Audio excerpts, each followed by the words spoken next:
Augmentation des blindes. Le ton va encore monter sur le Club Poker Radio. Une émission présentée par Winamax, la référence du poker en ligne. Hey, man! Hey, how's it going? Good, thank you. We were wondering what's your real surname, because it's K-L. It's Casper? No, that's somebody else. On Twitter. Yeah, no, I'm High Hands in the chat. I did the. Ok. Yeah. Ok. Il est dans le chat du Twitch là. Là, il est là, mais c'était pas lui. Ouais, c'est il est pas dans le chat, ouais. Ok. Ouais. Eh ben, So, écoute, Gaëlle, on va te laisser. Regarde, elle a repris son sourire. Oh non, on va se mettre comme ça. Tu es radieuse, Gaëlle. Voilà, moi, je te trouve magnifique en tout cas. Merci. Mais n'hésitez pas à poser des questions aussi, comme d'habitude. On va voir si t'es sympa. Okay. So, thanks to be with us tonight. It's really nice to have you. Sorry for the delay again, but yeah, French people like to talk a lot, so it's always like that. I was so to briefly present you to the poker community and the French people.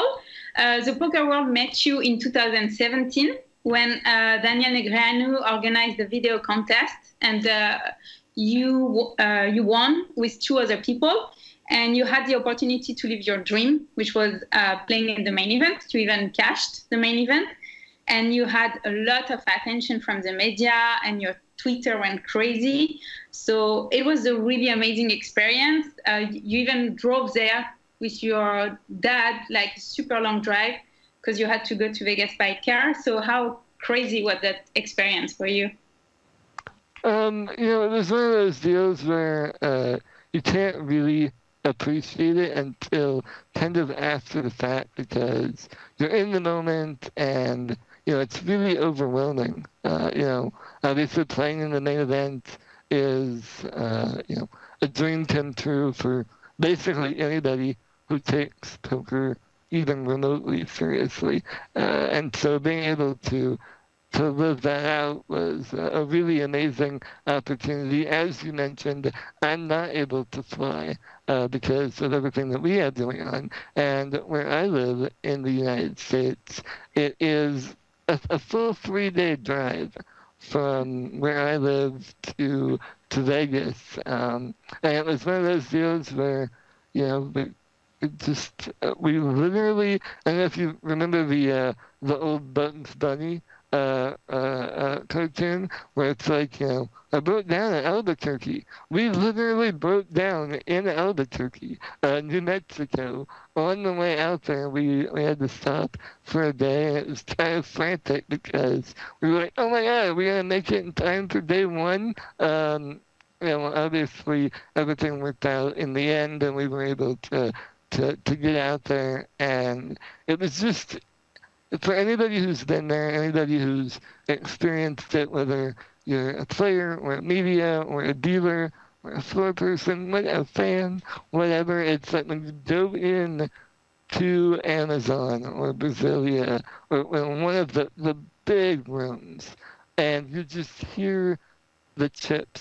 You hear the clickety-clack of everybody shuffling their chips. It's, at least for me, I imagine, it's kind of like, a football fan showing up at, the UEFA final or something. You walk into the stadium and you just breathe in the ambiance. And that's kind of what that moment is like. Donc, I'm going to translate in French a little bit. Donc, je disais que le milieu du poker l'a connu en 2017 quand Daniel Negreanu avait organisé un concours pour faire gagner une participation au main event. Et ils ont été 3 à gagner. Et donc lui, c'était vraiment un rêve qui devenait réalité. Il a dû y aller en voiture avec son père jusqu'à Vegas parce qu'il ne peut pas prendre l'avion. Et donc c'était 3 jours de voiture, il y avait genre 2500 km, un truc comme ça pour aller jusqu'à Vegas. Donc c'était vraiment un truc de fou. Et il a fini par cash aussi le main event pour $16,000. Et il a eu énormément de l'attention des médias, on a beaucoup parlé de lui. Il a été dans plein de podcasts et c'était vraiment une expérience incroyable pour lui. Donc, je lui demandais un petit peu à quel point c'était quelque chose de fou ce qu'il avait vécu. Et il a dit effectivement le main event pour tout joueur de poker, pour les fans, même quand on travaille et qu'on va là juste pour travailler en tant que reporter, etc. C'est une expérience qui est incomparable de rentrer dans l'Amazon Room, de rentrer au Rio et de voir toutes les tables de poker comme ça, d'entendre le bruit des jetons. C'est une expérience qui est absolument incomparable. Ils disent pour moi c'était comme rentrer sur un stade, genre un énorme stade de foot et tout, et genre de pouvoir vivre ça, c'était quelque chose d'extraordinaire. Donc voilà, c'était une des plus belles expériences de sa vie, et surtout le fait qu'il ait aussi réussi à gagner de l'argent, c'était absolument incroyable. Et il dit on ne se rend pas compte, on doit le vivre pour vraiment se rendre compte de ce que c'est et des sensations qu'il a eues. Et donc voilà, pour lui c'était... Non, on t'écoute. Ah, ok. Et il dit sur la route, en plus, ils ont eu beaucoup de problèmes parce que voilà, c'était plus de 2000 km à faire en voiture. Ils ont eu des problèmes avec les pneus, ils ont eu des problèmes avec la voiture plein de fois et ils ont eu peur ils ont failli pas arriver pour le début du D1. Donc c'était vraiment super stressant. Ils sont arrivés pile poil à temps pour qu'il puisse commencer son D1. Donc donc voilà, au final, c'est une belle histoire qui se termine plutôt bien, quoi. Moi, j'ai une petite question tout de suite, Gaël. Est-ce que tu peux lui demander comment il a vécu la bulle du main event? Yeah, they're asking how did you live the bubble when it was a bubble of the main event? Like, what was the sensation for you? It was very nerve-wracking.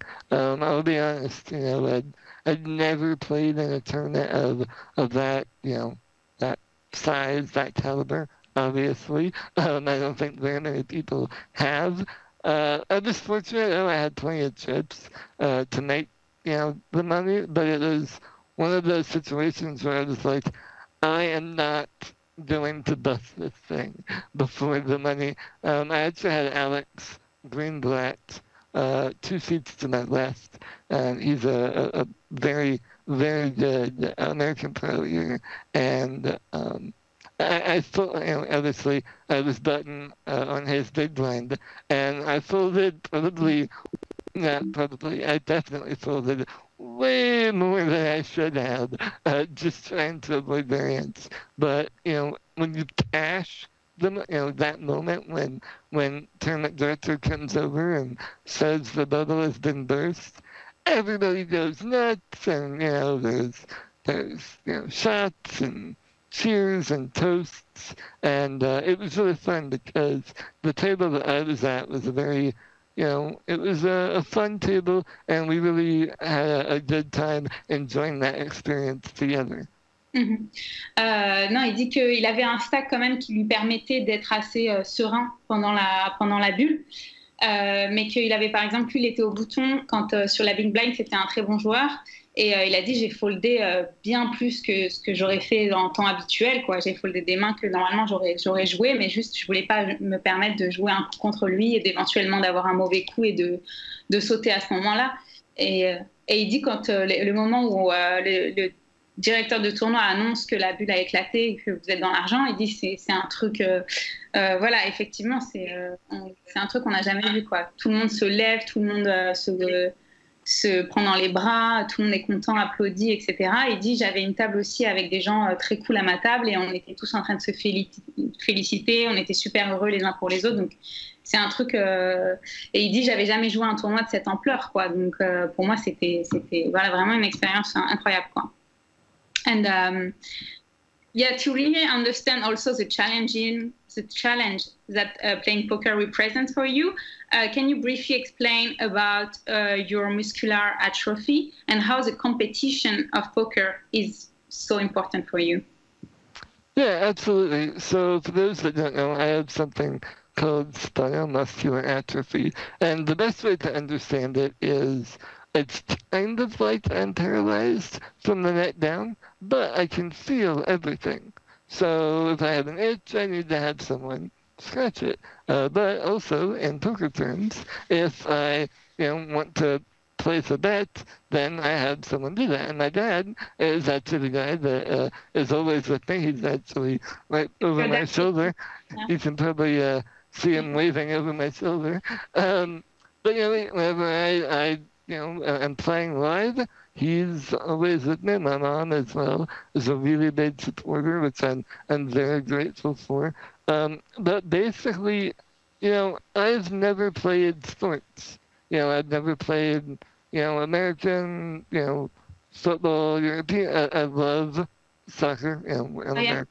I'm a really big soccer fan, but I can't play that. And that's fine. But poker is that competitive outlet for me. Poker is, it doesn't matter what your physical abilities are. All that matters is that you're able to, sit there, think logically, and try to break down a situation and effectively outthink your opponent. And that has always fascinated me, and it's always been, the biggest thing that attracts me to the game. Also, obviously, there is a financial side to poker, but by and large, the barrier to play poker is the lowest of any game there is. You don't have to be physically gifted. You don't have to have some sort of, innate ability. If you're willing to work hard and, put in some effort, you can be good at the game and succeed at some level. And that is really, really something that's always been really important to me. Mm-hmm. Non, parce que je lui demandais donc de nous expliquer un petit peu pour vraiment comprendre à quel point c'était un challenge pour lui de jouer au poker, quelle était sa condition physique et en quoi aussi la compétition du jeu, c'était quelque chose d'aussi important pour lui, la compétition qu'il avait trouvée dans le poker. Donc, en gros, pour faire court, il a ce qu'on appelle une atrophie musculaire depuis du haut du cou jusqu'en bas du corps. Et en fait, il est paralysé, mais il ressent tout. Donc, en fait, s'il a mal, si ça le gratte et tout, il va tout ressentir. Donc, du coup, il y a énormément de peine physique, vraiment tous les jours, et il peut pas, il peut pas du tout bouger. Mais le poker, en fait, ce que ça lui a apporté, c'est vraiment cet esprit de compétition qu'il a pu développer. Il dit parce qu'évidemment, j'ai jamais été capable de faire aucun sport, que ce soit des sports américains. Il dit, je suis un grand fan de football aussi européen. Et il dit, j'ai jamais été capable de faire un sport comme ça et d'être dans la compétition. Donc pour moi, le poker, c'est le seul sport où évidemment, il y a quand même un petit côté physique. Genre, il faut pouvoir prendre ses cartes, il faut pouvoir avancer ses jetons et tout, mais c'est le sport qui est le plus ouvert. Quand on a des problèmes, une difficulté physique. Et il avait son père qui était apparu derrière, et donc c'est lui qui l'aide à jouer tout le temps, qui va avec lui sur tous les tournois et qui lui montre les cartes, et donc il lui dit combien il veut miser, etc. Et c'est son père qui mise ensuite. Et il dit, pour moi, le poker, c'est le seul sport qui m'a permis de vivre un peu cette compétition-là. Et donc c'est en ça que le poker, ça peut apporter autant de choses pour des personnes aussi qui sont en situation de handicap. Et donc voilà, c'était quelque chose de... C'est pour ça qu'il est autant passionné par ce jeu et qu'il adore ce jeu. Donc voilà. Moi, j'ai une question pour toi, Gaël. Donc du coup là, moi je savais pas que c'était son père qui était avec lui justement pour relancer, pour faire les gestes, etc. en live. Est-ce que son père, il a une compréhension du poker? Est-ce qu'il, lui, c'est un passionné aussi ou pas du tout, et justement il est juste là pour le soutenir aussi et pour exécuter les actions? Ouais, oui, c'était une de mes questions aussi, il y avait un truc un peu comme ça. Yeah, I was asking, as you said, like your dad helped you to play, so he's like showing you the card and everything. So does your dad also is passionate about the game and understand the game and the moves that you're doing? And also, was he sometimes like, what the fuck are you doing when you're trying to do a bluff and stuff, and he's looking at you in a weird way, like... what he's like, how do we end up the game? Yeah, so first of all, yes, my dad and I both enjoy the game, obviously, and heavily involved with it day in, day out. But we do have very different playing styles. And so that exact scenario that you just articulated of I'm doing some sort of really weird bluff or something, and after the hand he'll be like, what was that? And so yeah, but obviously, he's fully aware that everyone is watching him just as much as they watch me as the player. And so, he's got a very good poker face, hat down over the face, and he never gives up a single thing.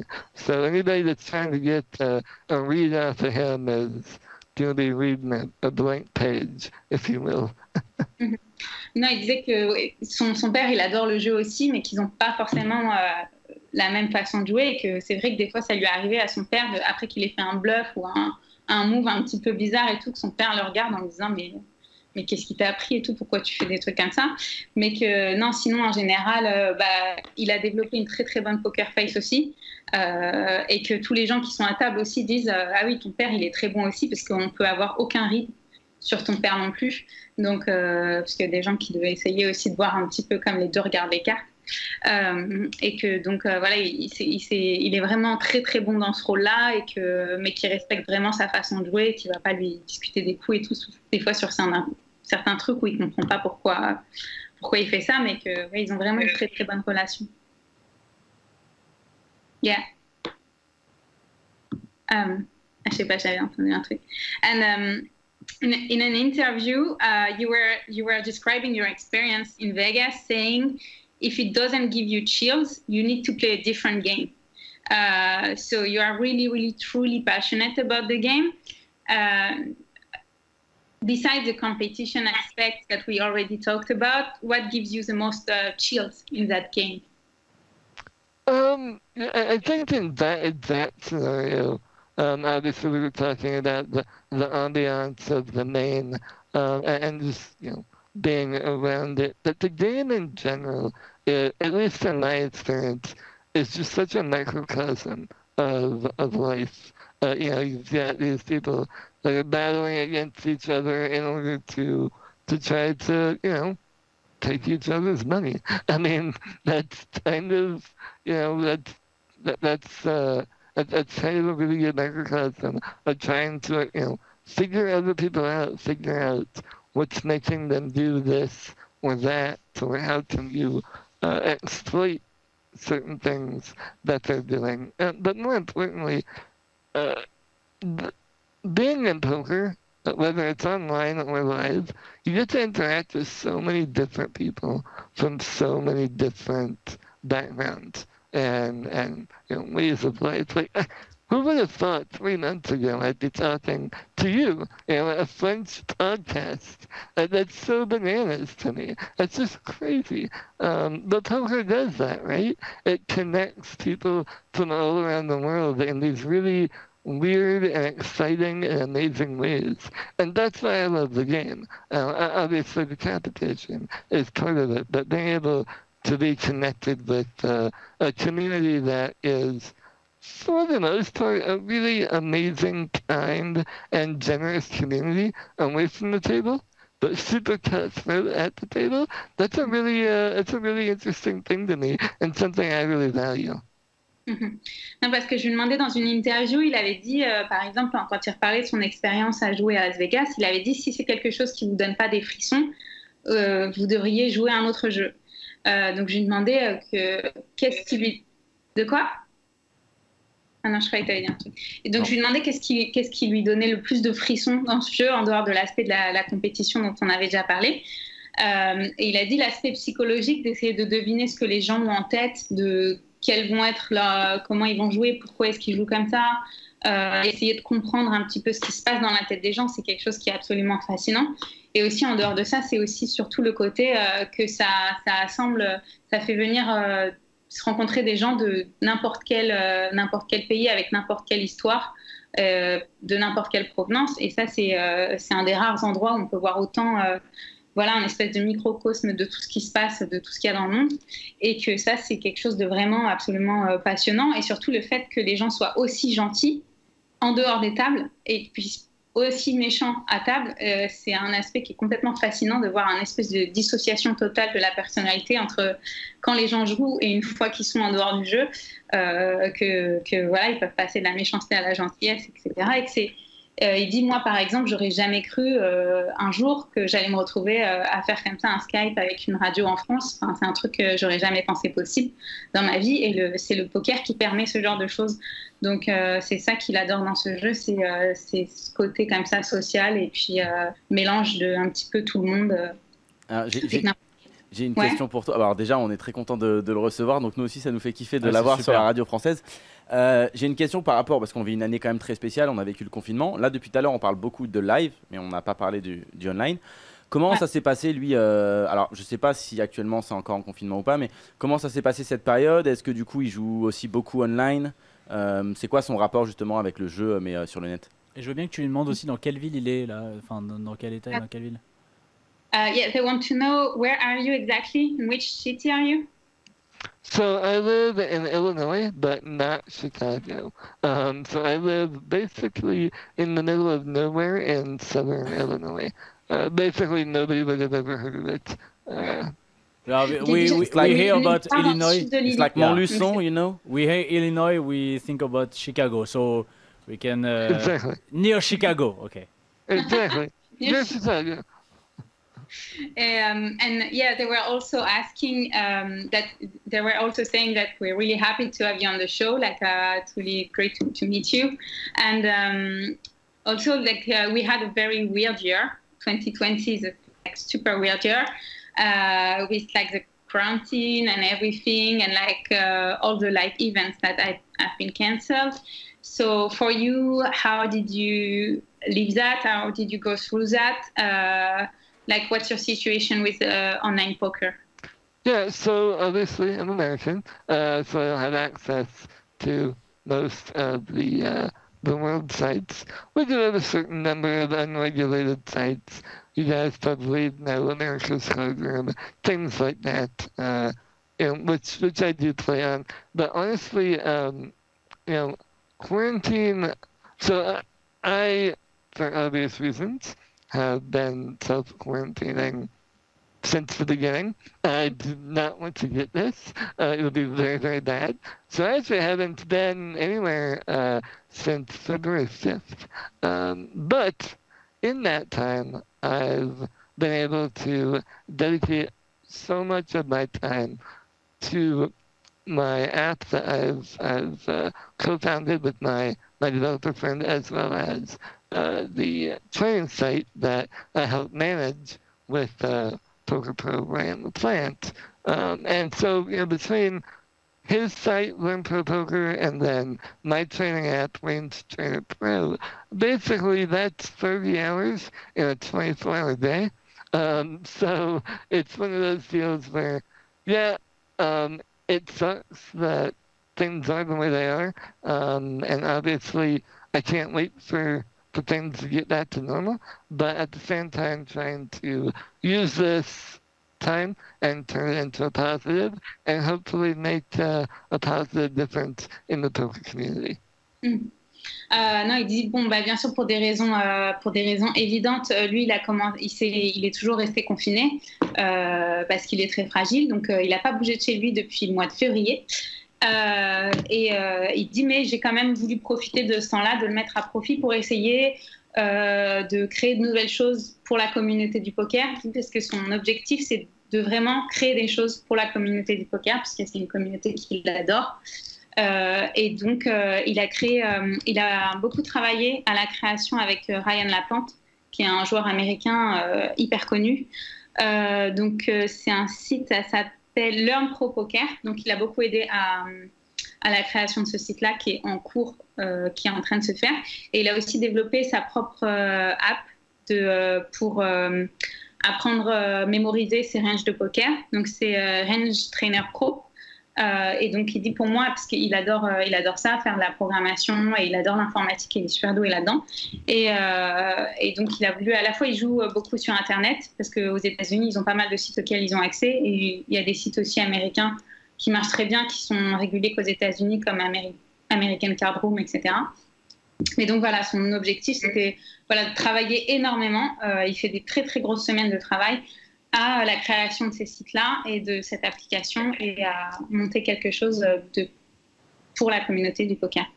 And because you were frustrated that there weren't any good resources to help player, like how to learn their ranges, how to memorize. So that was your main issue yourself to improve your game? Yeah, so in 2017, when it was announced that I had won one of the seats, I had, this is part of the poker community. It's so amazing. So many people reached out and were willing to offer, help, training material, even like one-on-one coaching, really, just an amazing outpouring of support. And all of them had access to ranges, GTO ranges for raise first in, free betting, squeezing, etc. And that was amazing, but it was literally just, here's the chart, good luck, figure out how to memorize it. And that didn't seem like a good way to learn. It's not how you play poker, so why is it the way that we're supposed to learn how to play poker? And so over the next 2.5 years or so, and then we launched in late 2019, we've built an application that lets you either get ranges from us if you want them, or if you have your own ranges, you can put them in yourself. And then essentially what the application does is it gives you a table graphic with a full position table with a specific stat depth, and it says what action has occurred and gives you a hand and asks you what should you do.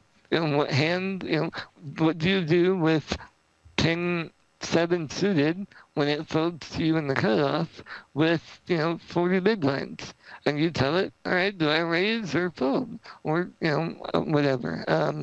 And by doing it that way, you're effectively simulating actually playing poker without actually spending money on entry fees or cash-in buy-ins to play.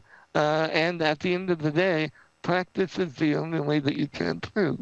And so while this will not 100% replace playing, in a real-world scenario, it allows you to get in thousands or even tens of thousands of hands without investing, straight-up entry fees.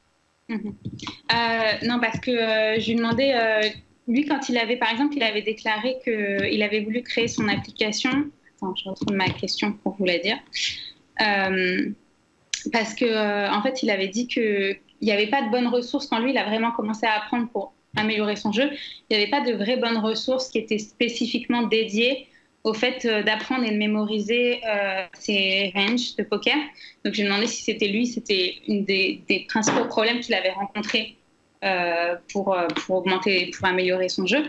Et il a dit, c'est vrai qu'après 2017, quand il s'est fait connaître par la communauté du poker, il y a énormément de gens qui l'ont contacté. Il a reçu plein de messages, même de joueurs pros, pour lui proposer du coaching, pour l'aider, faire des sessions, etc. Donc, il est très reconnaissant de ça.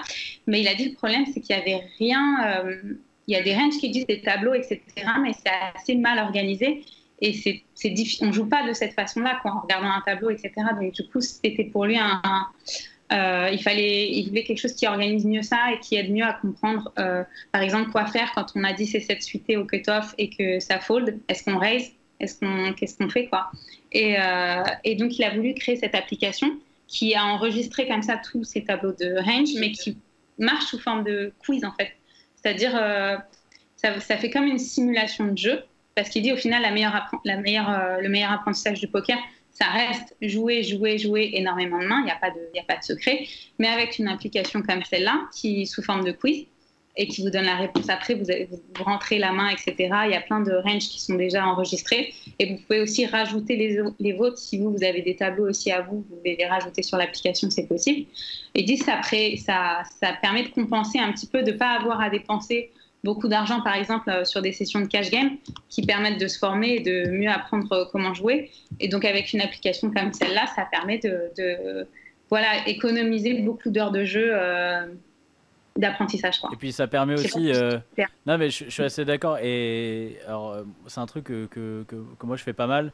Je sais pas s'il connaît l'application Anki, qui sont en gros, c'est tu crées tes cartes où tu sais, tu te poses une question et tu crées tes réponses. Et en fait, c'est ce qu'on appelle le deliberate practice. En gros, c'est de t'entraîner à quelque chose, mais tu vois, de façon répétée. Et en gros, c'est comme ça aussi que tu progresses beaucoup. En fait, par la Ouais, c'est répétition. Yeah, he agrees that obviously you have to train, and that's what he's doing. Also, is using the app Anki. I don't know if you know that app. When you're also like create your own questions, and so it helps you to practice, and like that's how you learn the game. And so I don't know if you heard about that app too. What's the name of it? Anki. Comment tu l'appelles? ANKI. Ah, A-N-K-A.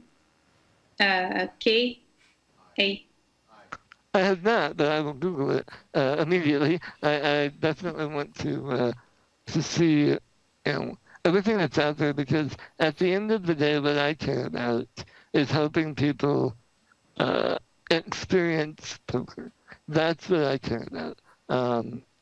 And at least in my opinion, people will have a higher likelihood of enjoying that experience if they feel like they're not totally outclassed. They feel like they have a reasonable chance at success. And one of my biggest, pet peeves, if you will, with a lot of training sites is it's so expensive. It's so expensive to be, to get access to the type of content that the best players in the world have. We're trying to fix that. Obviously, we have a unique model at Range Pro.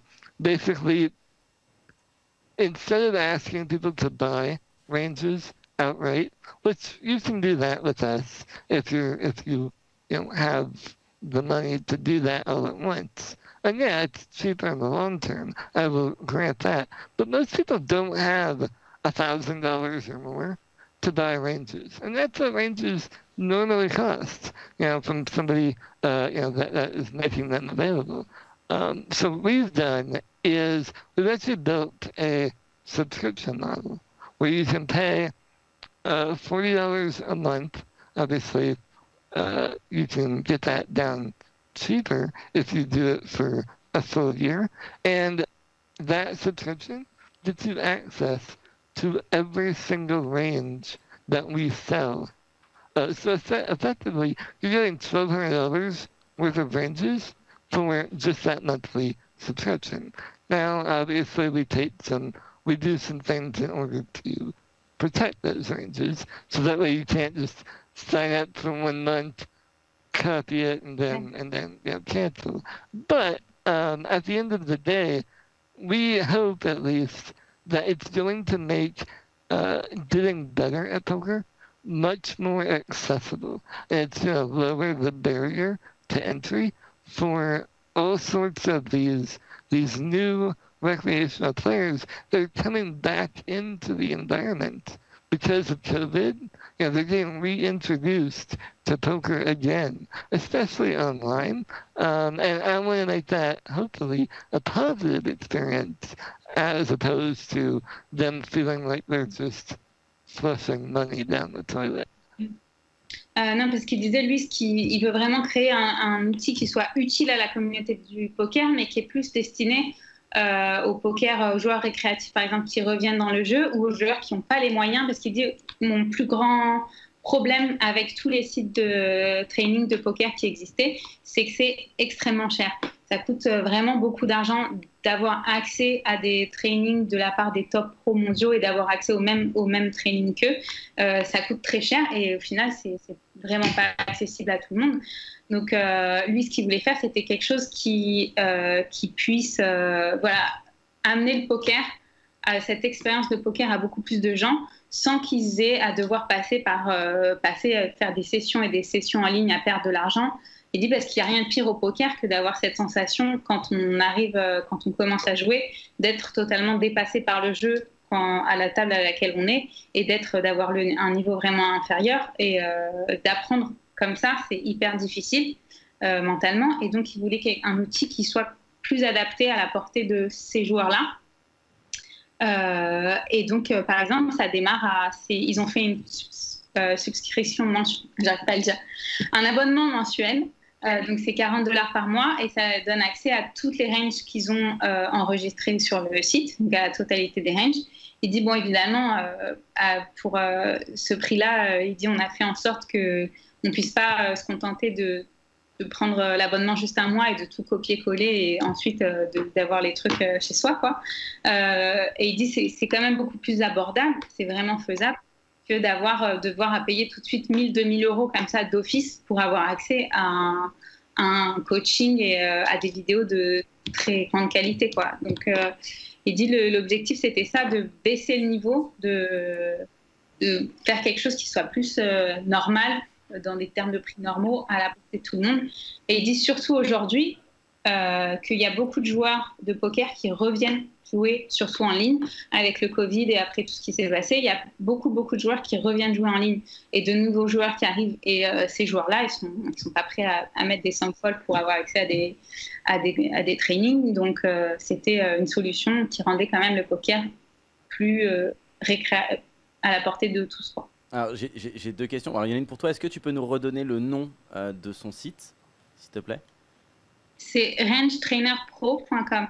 rangetrainerpro.com, ok. Et j'avais une question qui porte plus du coup sur l'année prochaine ou même voir les années à venir. Mais c'est quoi un petit peu lui son objectif, son main goal, on va dire, dans le poker? Qu'est-ce qui le fait vraiment rêver et continuer à jouer? And you, about your career, like, what is your main goal today? What really motivates you to keep playing poker? And do you have another dream that you can achieve? Yeah, absolutely. I mean, I put this out a few weeks ago. I really want to have a lasting impact on the game. And what I mean by that is, there are lots of players who succeed and, they're recognizable and whatnot, and that's amazing. And I think that's really cool.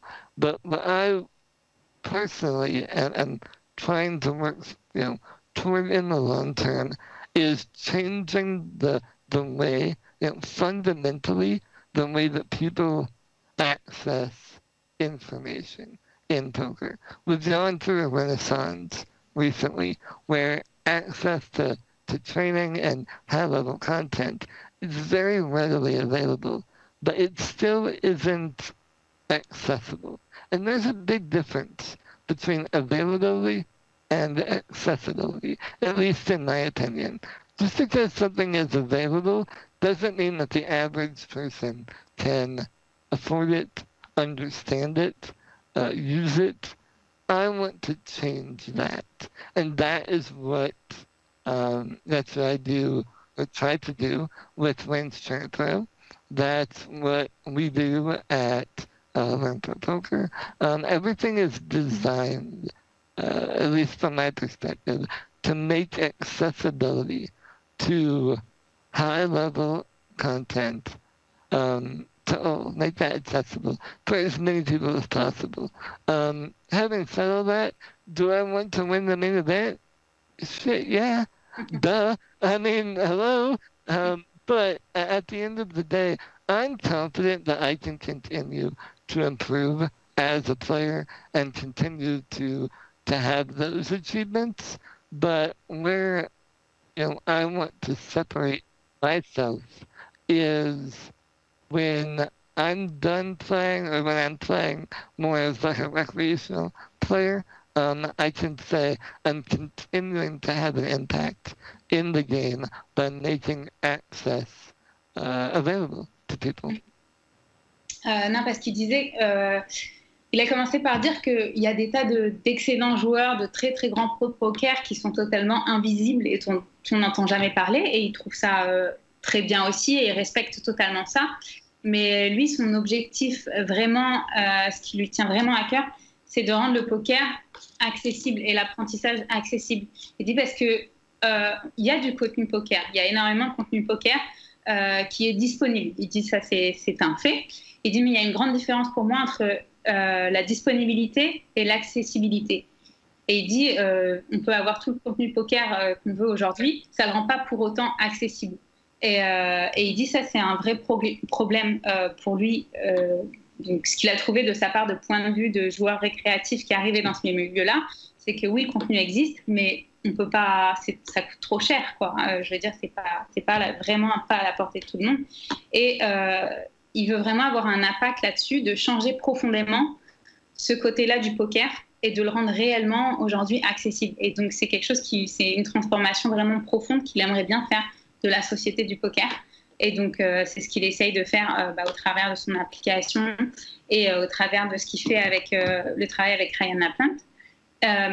Et que voilà, et en dehors de ça, bien sûr, il dit est-ce que j'ai envie de gagner le main event, est-ce que j'ai envie de faire la table finale, évidemment, ça c'est le rêve de tout joueur de poker et il adorerait pouvoir refaire ça. Donc ça c'est sûr, mais que c'est pas vraiment, il veut vraiment lui être reconnu comme quelqu'un qui aura fait bouger les choses dans le monde du poker et qui l'aura rendu accessible, ouvert à tous. Et c'est ça qui lui tient principalement à cœur. Voilà. De quoi? Non, rien de... Non, on t'écoutait religieusement. I was thinking, like, do you play some cash game too? Or do you play, like, what kind of tournaments too? So yeah, I am not opposed to cash game. I will be the first to admit that is certainly not my specialty. The cash game players fascinate me because they have a 5-bet range. And that's just mind-blowing to me as a tournament player. I mean, it's obviously I'm joking a bit, but, I have a friend who was asking for some ranges in the app to be created, and they're like, yeah, I need 5-bet ranges.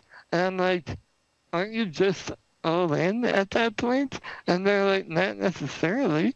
I've got like 500 big blinds, man. And I'm like, okay, that's good for you, bro. But my tournament, normal tournament schedule, when I do get to play full-time online, I play everything up to $2,650 buy-ins down to 33s and 44s during the weekdays.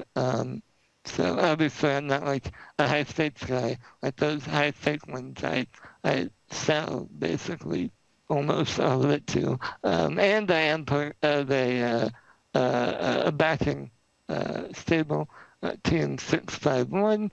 Most of your listeners probably know them from Spin and Goes. They are probably the best Spin and Go stable in the world, but I'm pretty proud of our tournament stable as well. But they afford me the opportunity to play some things that would be well outside of my personal bankroll, and so I'm obviously grateful for that. But at the same time, I know that they wouldn't have me playing in them if I wasn't at least a decent edge versus the field. At least I hope so. Non, il joue pas spécialement en cash game. C'est pas un truc, il le dit, je suis pas très très bon dans cette discipline-là. C'est complètement autre chose. Et il dit, mais ce que je trouve fascinant, c'est vrai, c'est qu'ils ont des ranges de 5-bet et plus, et c'est des trucs qu'on n'a pas dans le tournoi, et qu'il y avait un de ses amis qui lui demandait s'il pouvait mettre des ranges sur son application pour des 5-bet.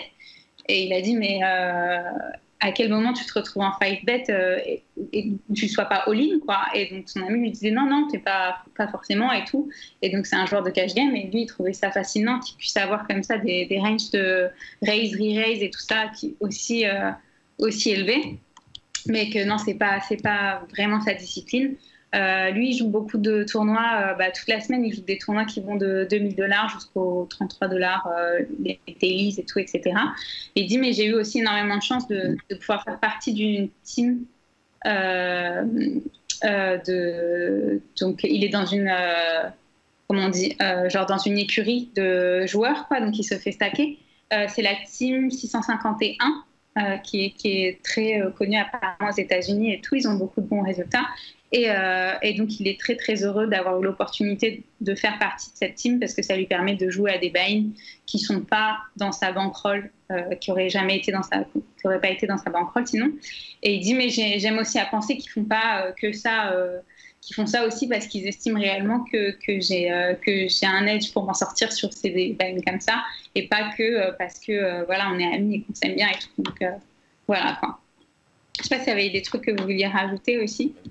Pas particulièrement. On a posé quelques questions. Mais non, en tout cas, c'est vraiment très cool de l'avoir. C'est une belle découverte. Mm-hmm.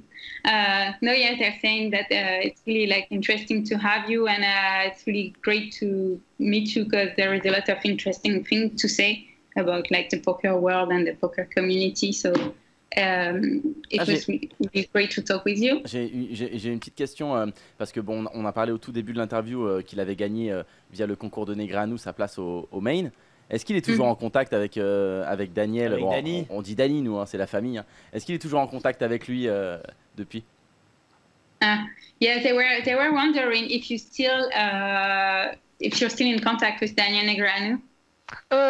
No, I mean, a little bit with DM occasionally back and forth. Stylish and congratulations a while ago when he got married and on his anniversary and whatnot. But I do still chat with his main manager and producer somewhat regularly, Christian Sanchez, who is an amazing dude.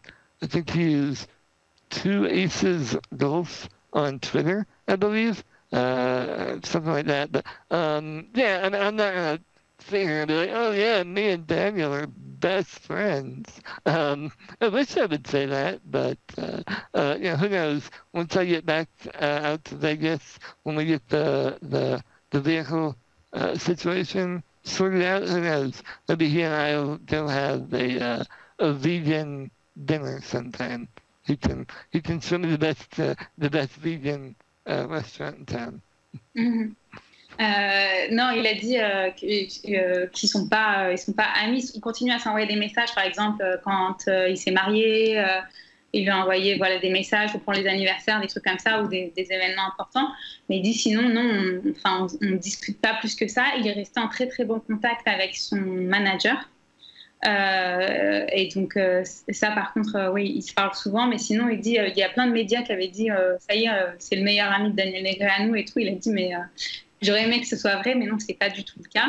On s'envoie juste quelques messages et c'est tout. Et il dit mais par contre il avait été vraiment hyper gentil avec eux quand ils étaient arrivés à Vegas, surtout après le long trajet en voiture qu'ils avaient fait et tout, et que il les avait emmenés dans les meilleurs restaurants vegan de Las Vegas. Donc c'était une découverte quoi. Mais non voilà, ils se parlent pas plus que ça quoi. And yeah, what's your project like for the next month? Do you have other projects that you're working on, or like you're really focused on your app and website? Well, so Ringstream Pro is far from being finished with its development. In fact, we are very excited because basically every single week we are putting out new features based on feedback from the community. So it's definitely taking out the vast majority of my waking hours, and it probably will for the foreseeable future. But other than that, I'm in the middle of. I'm sure you guys are well aware of the Mike Tossell scandal. Oh, okay. Yeah, we did Veronica Brill like a few months ago. We had her on the show. Exactly. Before the judgment. Yeah, which is a shame that the judgment came out like that. But I'm actually working with Phil Gelfand at this point with we're trying to take all of the streams, which as of my last count was over 300 gigabytes of data and something like 425 hours of content. And we're going to take those streams and crowdsource having those hand histories turned into a text file that can then be imported into like PT4 or HM2 or 3, I guess now, in order to do a statistical analysis of his play. And we're going to analyze things, I'm not, but Phil is doing to analyze things like how effective were his river bluffs, how often was his calling off on the river accurate, how often did he fold like fourth nuts when his opponent just happened to have the nuts, things like that, that hopefully will finally close the door on anybody else who isn't convinced. Obviously, I'm convinced that there was absolutely cheating, and I think the vast majority of the poker community is as well. But that's going to be something. I don't want to overstate my involvement, because my involvement is literally just going to be helping organize people that will be helping us out. But it's something that I'm really looking forward to, because it's something I care about, because in the end, that sort of negativity shouldn't just be called out, but it should be banished, at least in my opinion, from the game, because we have to police ourselves.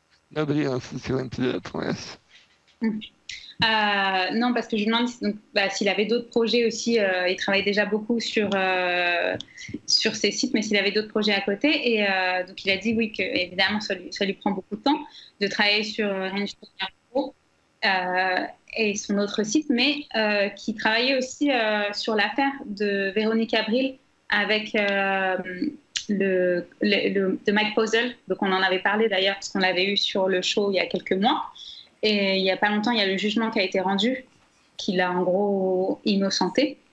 Et donc, il y a toute la communauté du poker qui est vraiment à fond dans cette histoire-là, parce que les gens sont outrés que ça se passe comme ça. Et d'ailleurs, là-dessus, il y a Phil Galfond, il y a Phil Galfond qui est intervenu et qui a dit qu'il allait, donc il va essayer d'avoir le temps et qu'il allait essayer de review toutes les mains pour justement montrer et analyser tout ça, et pour montrer justement qu'il y a des gros problèmes là-dedans et que c'est pas, qu'aucun joueur ne peut jouer comme ça, quoi. Ouais, et bien justement, c'est ce qu'il disait, parce qu'il dit qu'il travaille là avec Phil Galfond, parce qu'il est, donc j'avais dit, il est vraiment doué dans ces trucs-là en informatique et tout, etc. Et donc il s'est entendu avec Phil Galfond pour travailler avec lui sur cette affaire-là. Il y a plus de 400 heures, en gros, de stream à revoir, et ça représente genre 300 gigabytes de données à enregistrer et tout. Et donc, ce qu'ils veulent faire, c'est review toutes les mains qu'il a jouées, les mettre par écrit, et ensuite pour pouvoir établir des statistiques sur le nombre de fois qu'il a call river avec la bonne main face à un bluff, le nombre de fois où il a fold la seconde nut face face au nut, des trucs comme ça, et pouvoir établir des statistiques, prouver que c'est impossible qu'il ait pu jouer aussi bien, et d'avoir des statistiques sur chaque type de play qu'il a fait. Et donc, ça va représenter vraiment beaucoup de travail. Il a dit, mais il est content de travailler aussi sur ce projet-là. Il dit, parce que le problème, c'est que ça ajoute beaucoup de négativité dans le monde du poker, que ce jugement, il est absolument honteux, qui a été rendu, selon lui. Et que si la communauté, c'est les joueurs eux-mêmes qui ne se bougent pas pour faire avancer les choses sur des questions comme ça, il n'y a personne qui va le faire. Et donc, c'est à eux de rendre un petit peu leur honneur à la communauté du poker, et en faisant le point notamment sur cette affaire-là. Parce que sinon il y en aura d'autres, et que donc ils sont assez excités de travailler sur ce projet-là, mais ça va prendre un petit peu de temps avant d'avoir toutes les stacks. On va suivre tout ça, parce que c'est vrai que l'affaire Mike Puzzle, même en France, ça fait beaucoup parler, mine de rien. On l'a quand même beaucoup suivi, et c'est vrai que le jugement, personne n'a un peu compris le verdict, quoi. Donc, on va suivre ça de près. Et en plus, du coup, s'il y a Phil Galfond en plus qui crédibilise tout le projet autour, c'est cool pour tout ça. Ouais. Bravo à lui, du coup.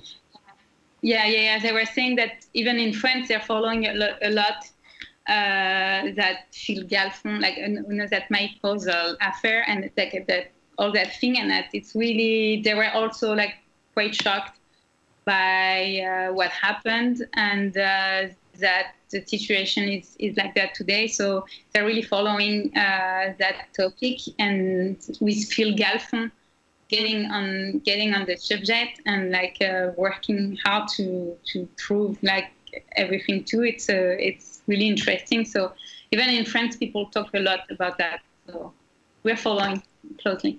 Yeah, we obviously Phil is such a generous person with his time and his expertise, and I don't think any of this, it's going to be a big job, don't get me wrong, but I don't think any of it would have been possible without him, coming in and saying, hey, I'm gonna spearhead this, I'm gonna get involved, and then I was just in the right place at the right time. A friend of mine was working with him, and then that friend reached out to me and said, do you have time to work on this? And I was like, I always had time to take down cheaters, so hit me up. But and it's not lost on me how A, important it is, but then B, like, how crazy is it that I get the chance to chat with Phil Galfond, and that's so amazing. And so it's a really cool opportunity to work with one of the most important people in poker of all time. Non, il disait qu'il respecte beaucoup Phil Galfond et que c'est une personne profondément gentille et c'est quelqu'un de vraiment bien pour la communauté du poker. Et que c'est un de ses amis qui avait parlé à lui et à Phil Galfond, et ensuite que Phil Galfond l'a contacté pour lui demander hey, est-ce que tu aurais le temps de travailler avec moi, m'aider sur cette affaire-là. Donc il a dit forcément déjà, j'allais pas dire non parce que il dit je vais pas dire non au fait d'essayer de dénoncer un tricheur. Donc voilà, c'est vraiment important. Et il dit en plus aussi le fait de travailler avec Phil Galfond, c'est génial. J'étais trop contente de pouvoir lui parler et de travailler avec lui. C'est une super opportunité pour lui. Et que c'est quelque chose qui lui fait vraiment plaisir de pouvoir aider sur ce scandale-là qui trouvait vraiment dommageable pour la communauté du poker. Voilà. And I asked like all my questions. So thank you for your time. It was really nice to have you. I hope to see you maybe in Vegas next year. I don't know what's going to happen. Nobody knows yet. But it would be really nice to see you on the circuit. And thank you very much. Thank you. Thank you very much. Hey, my pleasure. Thank you guys, and stay safe, and thanks for all the work you do helping grow the game over in Europe and in France specifically. We really, the work that you guys are doing is so valuable in order to help expand the game. So I can't wait to continue to watch it. I'll have to wait for the translations because I'm not a French speaker, but YouTube Translate is super good, so I will definitely be watching. He's doing an amazing job. Merci pour le travail que vous faites pour la communauté du poker aussi. C'est génial d'avoir des émissions comme ça et des gens qui travaillent comme ça à proposer du contenu poker. Donc voilà. Et après, il disait que tu étais trop forte. Ouais, il disait que tu étais super en translation. Meilleure que YouTube. Yeah, Bravo, Gaël. I hope my translation is going to be okay. Sometimes it's a bit difficult, but overall, I think it's fine. So thank you very much, and good luck for everything, and good luck for your project with Phil Galfond and your app too. It's going to be a lot of work. So good luck for that. And we're going to follow everything anyway. So I really appreciate it. I really appreciate it. Have a good one. Good night, guys. Thank you very much. Thank you very much. Bye.